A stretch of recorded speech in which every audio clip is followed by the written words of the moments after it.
পর জনতার মেয়র ইশরাক তার এলাকায় এই জলবদ্ধতা হয়েছে, বিভিন্ন কাজ কাম নিজের উদ্যোগে সে অনেকগুলো করেছে, জনগণকে সে ভালোবাসে, জনগণও তাকে ভালোবাসে। এরপর হচ্ছে যে আপনারা দেখেছিলেন যে এনসিপি বলেন বা অন্তর্বর্তীকালীন সরকারের তত্ত্বাবধানে আপনার এই প্রেস ক্লাবে আওয়ামী লীগের কাউন্সিলরদেরকে রাখতে চেয়েছিলেন শপথে। কারণ কেন আওয়ামী লীগকে তারা এই পুনর্বাসন করবে, তাদের দিবে, কারণ সেখানেও তাদের লাভ। এরা ছিল এক একজনে টাকা পয়সার মালিক, তাদের মাসেল শক্তি আছে, তাদের অবৈধ সম্পদ আছে, তাদেরকে সবাই ভয় করে, জনগণ মনে করে এক একটা কাউন্সিলর মানে একটা আতঙ্ক, তাই তাদেরকে নিতে চেয়েছিল। এখন সেই কাউন্সিলররাই কিন্তু এই সিটি কর্পোরেশনে কাজ করে 10টা কাজ নিয়ে 9টা টাকা নিয়ে গেছে, কাজ করেনি, একটার হয়তো বা করেছে। এখন জনতার মেয়র ইশরাক যদি বসে, তো এই আওয়ামী লীগের যারা এই কাজ করেনি তাদের টাকা পয়সা ফেরত দিতে হবে, তাদের বিচার হবে। এইটাও এরা তাদের সাথে সমঝোতা করে তাদের কাছ থেকে টাকা পয়সা নিয়ে তারা যে ডোনার বলে, যে তাদের ডোনার, এনসিপির ডোনার, এই ডোনার হচ্ছে এরা। এখন এদের যাতে বিপদে না পড়ে সেইটা চাচ্ছে।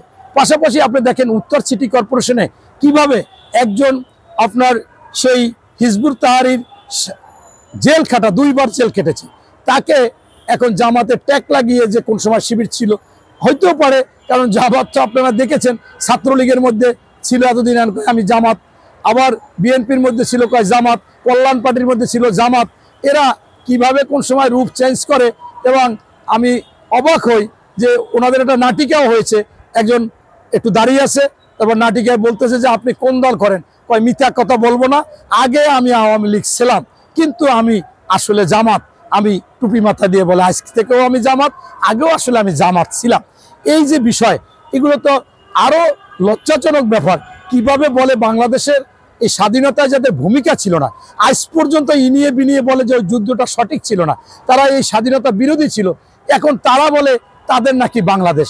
অথচ আপনার যারা মুক্তিযোদ্ধা আছে, যারা সেক্টর কমান্ডার, তারা কিন্তু একজনে বলে না যে আমার বাংলাদেশ।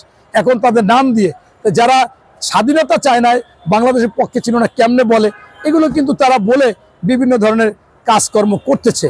এটা আমি মনে করি যে এটা সঠিক না, এবং এই কাজের জন্য আপনার এদেরকে উচিত যে এই আসিফ মাহমুদের নামে কিন্তু আপনার আদালত অবমাননার মামলা করা যায়, ওনার নামে অনেকগুলো পয়েন্টে মামলা করা যায়, ওনার দুর্নীতির মামলা করা যায়, ওনার বাবা লাইসেন্স করছে মামলা করা যায়, উনি আপনার এই যে আর্মি প্রধানকে নিয়ে মিথ্যাচার করেছে তার জন্য মামলা করা যায়, এরকম কিন্তু অনেক কিছুই করা যায়।